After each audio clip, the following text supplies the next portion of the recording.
So as a kid, I didn't really like these sneakers. I remember them coming out after the Jordan 7 and seeing them in the sort of sports shops, shoe shops. And it was one of those ones where I just looked at it and thought, it's not really, I think like Jordan brand have sort of lost their touch. And it was one of those sneakers at the time where I didn't really think much of it. And that was, back in the sort of 90s. And it's a Jordan 8 retro. And this one is the one that's come out now, so it's like the Bred playoff colorway. And having them as an adult, I kind of appreciate them more. So the reason why I appreciate them more, I think the designs sort of aged gracefully in my opinion, and it's something like you can sort of wear now. And maybe it's one of those things that you kind of look at it some more, and then over the years you kind of look at it some more and then kind of go, actually it's a cool sneaker. And I think this particular black colorway is really nice as well, and I like this design that they've got going on here. I think it was for the Olympics as far as I remember, and then it's got the same sort of pattern on the outsole as well, which is really cool. And it's quite similar to a Jordan 7. That's what I also like about it, because it's got this neoprene sock liner inside as well, which is sort of similar to Huarache's. And I also like the sort of leather patterns on this as well. It's just really cool, and it's one of those designs that I think even this sort of cross strap to sort of lock you in place is sort of new and revolutionary at the time as well. Not many sneakers sort of had that, and it just makes it look cooler, even though it's probably a bit of a pain to put on. And I also appreciate this tongue as well, with this sort of really sort of rough furry suede, and just a really cool design by Tinker Hatfield, and just appreciate it more now. And when you put it on feet, it looks really nice as well, so it's a cool one. So my first introduction to these Jordan 9 powder blues was probably in the Space Jam movie, and it was one of those trainers that I kind of sort of saw, and even back then it kind of looked like a boot. And I do remember the Chicago colorway coming out in the UK, and because it was after the Jordan 8 obviously, and they did look, even back then I wasn't really that interested in them, because I was more into trainers that actually look like trainers, whilst this looks more like a boot, like a Timberland boot. And for that reason I didn't really sort of feel it at the time. And as sort of time progresses, you kind of take a look back at it, and I always wanted to sort of basically pick up all the Jordan silhouettes as an adult, just to see what all the fuss is about, and kind of in that place to do so. And so I picked these up for retail, which was a good thing. And it's my first pair of Jordan 9s, and I kind of like the sort of details on this. I appreciate it more as an adult, because I'm not really one for sort of wearing sort of smart shoes and sort of big heavy boots, and this kind of has a good place in terms of being able to sort of wear it as a boot like shoe, and it still gives you the comfort of a trainer. And I think that's what the genius of I suppose Jordan and Tinker Hatfield of producing all the different sort of silhouettes, and they each have their own sort of unique thing about them that you can kind of wear them in a particular occasion, and I think that's kind of what they were going for anyway.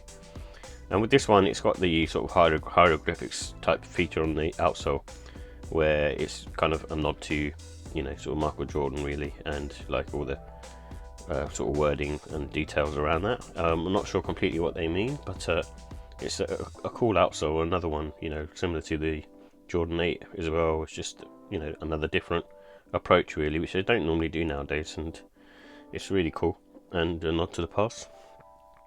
And then you got the Jordan logo on the heel as well, which is quite cool. And what I do like about the trainer is it's kind of kept sort of simplistic and just basically sort of simple, and it's got very sort of minimal sort of Jordan branding. I mean, it has sort of plastered around, but what I mean is you don't have a big logo all over the place. And even the sort of lace loops, they give me the sort of trail sneaker vibes, boot vibes. So it's a cool trainer, and like I say, it's quite nice and comfortable on foot as well. So even though it looks sort of heavy and sort of bulky, it's actually not too bad to sort of wear. So this particular Jordan hasn't really much hype to it either, and I do remember them coming out, and as far as I remember, this is back as a kid, and I didn't really put too much on them. They kind of look a bit generic to me, I suppose. And this was the Jordan 10 powder blue. And for me, it's one of the, I suppose, weaker silhouettes because of the fact that it's not really much in terms of, apart from being sort of Michael Jordan's return to the NBA. There isn't sort of too much to sort of say about this particular sneaker. It's one of those ones where it's kind of similar to, I suppose, the Jordan 9. It's not like an iconic silhouette. I wanted to get them in hand just to see what they're like and basically compare them against the other sort of 8 to 14 silhouettes and see which one is like the best one and one to wear. What I will say though is out of the sort of newer silhouettes, this is probably more wearable in my eyes, especially when I put them on feet. They look quite nice and quite sort of sleek as well, and the sort of ankle collar doesn't feel as thick, and I kind of like that. And also it has the Michael Jordan sort of storyline up to that point as well, so going all the way from sort of 85 to 94, and the championships that he's won, and being scoring a certain amount of points per season. And it's one that got like the Jumpman logo on the back as well. I don't remember seeing that on some of the other sneakers, so that's a cool moment. And then you got the Air Jordan 23 on the tongue as well. And it's just another one of those sort of Jordan Tinker Hatfield classics really. And I wouldn't be sort of wearing these much now, but I still appreciate the sneaker because obviously it's one of the Jordan silhouettes. And I also like the tongue. It says on here it's got sort of Air Jordan collection, and it's kind of in this multicolour sort of format, which is nice and it looks really cool. So all in all, it's a really cool sneaker, and just another one of those classic Jordan Tinker Hatfield designs. I was aware of these sneakers when they came out back when I was a kid, and didn't really think much of them at the time. And to be honest, like, it's not my favourite silhouette now either. And it's basically the Jordan 11 in the Bred colorway, and I bought these originally. I think I didn't buy them dead stock because I bought them recently. I bought them sort of beginning of last year in 2023, and when I bought them they were at a reasonable price, so these were sort of pretty much near retail that I got them for, and even though they're not dead stock, they're kind of hardly worn. And this pair in particular is just, I'm kind of like was going through a phase where I was just trying to get all the different Jordan silhouettes, which I have now from like 1 to 14. And this Bred colorway was sort of the one that sort of spoke to me the most, because it feels like a colorway that you can kind of wear quite easily out and about, and that's kind of why I chose it. I like the Concord, but I don't think, in my opinion, that's such a wearable colorway because of the the patent leather really. And for me, when I was like I said, when I was growing up, it wasn't one of those silhouettes that I kind of thought it's a must-have. In fact, I thought this was like an ugly shoe. And in certain aspects, I probably haven't changed my mind on that. I think, like I said, this particular colorway works for me, but I personally wouldn't really be wearing sort of Jordan 11s. It's not my favourite silhouette nowadays, and for me, it feels a bit sort of too bulky, and the word of being clunky. But I appreciate for what it is, and for what it means in terms of for Michael Jordan, because it was the start of the second championship run, and for that reason it's for an iconic silhouette in that respect.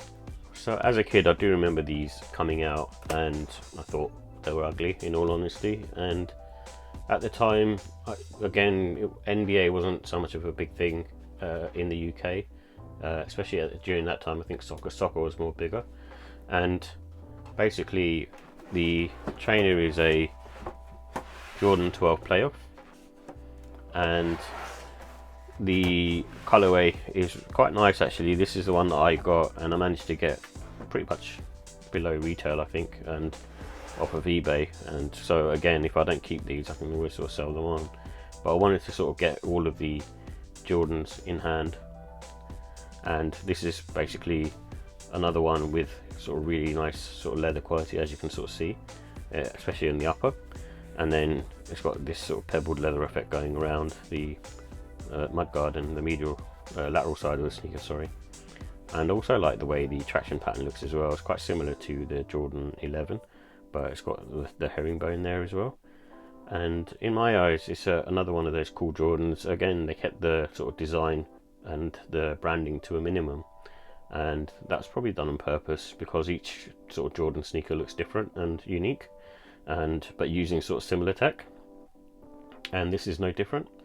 But it's a cool sneaker and I do appreciate it, but it's not something that I would wear nowadays, and to me it kind of gives off almost sort of boot trail shoe vibes.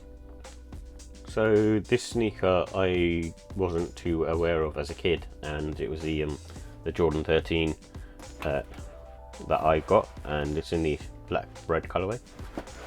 And these ones I hit on retail for, so I remember like seeing them, you know, sort of online.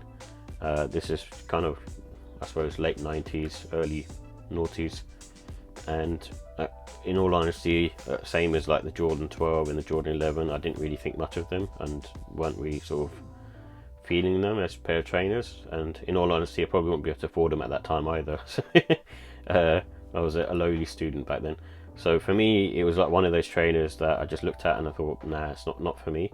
And it's a weird and wacky design as well, so similar to the Jordan 12 where it's got this sort of asymmetric design going on in the pattern, but it's kind of reversed in a way. And what I realised now afterwards is obviously this was based on a panther animal, so which is really cool, and obviously Michael Jordan being called the Black Cat.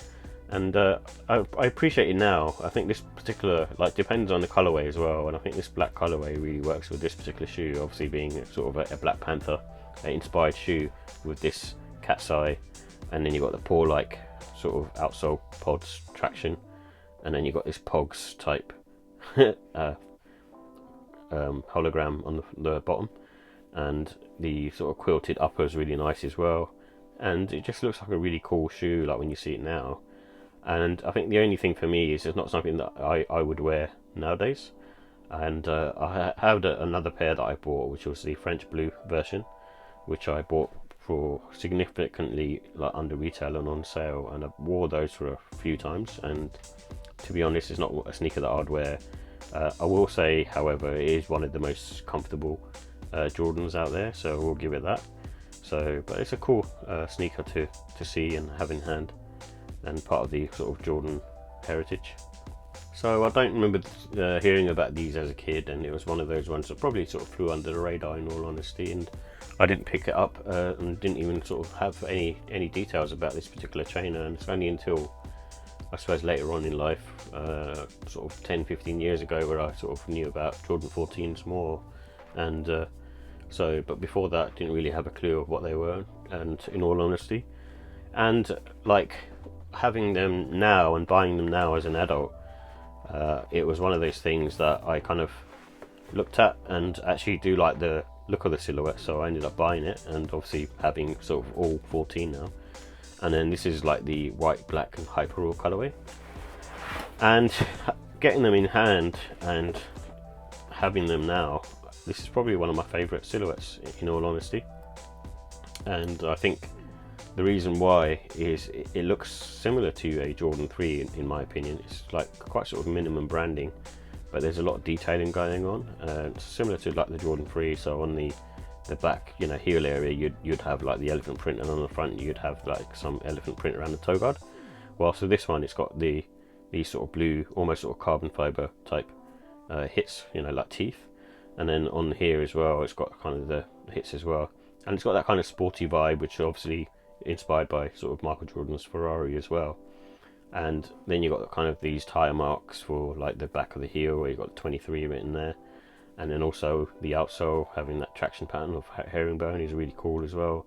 And then you've got the little air intake on the sole, midsole, and it's just one of those sort of cool retro shoes. And then having them on feet as well, they feel really nice, and it's one of the better Jordans to wear. And like I say, I like the fact that it's got this sort of mid cut as well, and it just feels a lot nicer on foot and kind of more futuristic as well in terms of its design. And it's just one of those shoes that I just like wearing and appreciate now, especially in the sort of 1 to 14 lineup. So giving these sneakers I suppose a rating of like what I suppose what I would wear now versus what I would wear, what I would have worn as a kid. I think like nowadays I would probably wear the Jordan 14 over the other pairs. Reason being is, to me, it feels very sort of similar to a Jordan 3 on foot.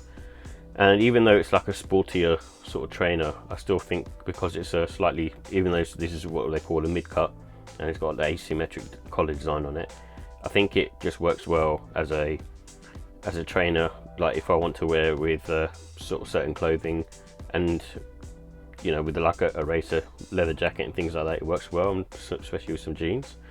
And I kind of like the ones with the ribbing, like this one, and also one with the plain panels. And I think they just look really nice because they're quite sort of simple to look at, but also sort of have a bit of a sporty vibe to them, and they feel very comfortable on foot. So this is like the first pair that I would wear. And then the second one, which I'm really surprised about, because when I used to saw these as a kid, I wasn't that much of a fan of them, but having them on feet now and actually owning a pair, I think these are sort of aged gracefully, in my opinion. And I really like the way these look, especially this black playoffs, and I'm not really that much of a fan of like black trainers, but this one just works really well. And that's, you know, I wouldn't have chosen this as a kid. I probably would have chosen some of the other ones.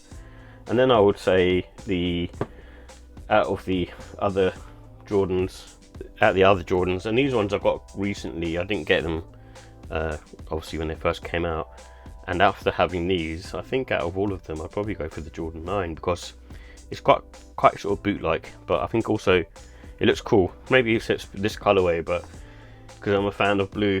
And then I'd probably go for maybe the 13s, and I like wearing these. As a kid, I think these would have been higher up because of the pog-like hologram, but they look nice on feet, especially this colorway as well, it being black. And they look really nice on feet when you kind of undo the laces a bit as well and just make them wider. And then I'd probably say maybe the Jordan 11. This does look quite nice on feet, but it just feels a bit bulky to me, in my opinion. And it's not something that I would wear nowadays, but if I was to wear it, it would probably be then next. And then I'd probably say the Jordan 12.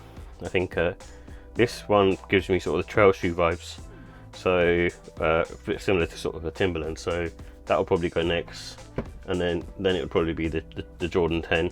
Just not too much, it's not kind of impressing me that much, this particular pair. It feels nice on foot, saying that, even though it's an old pair that I bought second hand for this purpose. It's still nice, but that's kind of the way I'd rank them. And I think what I'll say about each one of these pairs of trainers and silhouettes, I think what Jordan Brand did, and what Jordan and Tinker Hatfield did, was just create sneakers that were all different and also have different uses. So you can probably see, you know, from just looking at them, you know, this one looks like a trail shoe to me, and same with this one.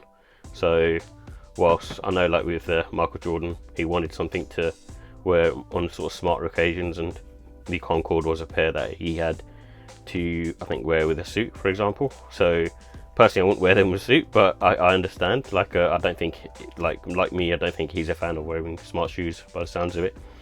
And then, you know, then you've got kind of these other pairs, which this, you know, looks like a really sort of basketball type sneaker with sort of this strap down, lock down mechanism, you know, very much kind of casual wear sort of stuff. And then, you know, this one gives me sort of sporty vibes. So they've all got like a different tone and different look to them, and depending on the occasion, you know, you'd pick any one of these, and I don't think any one of them is like a really bad sneaker, but it's just how I sort of place them now and how I'd wear them. But they're still very cool.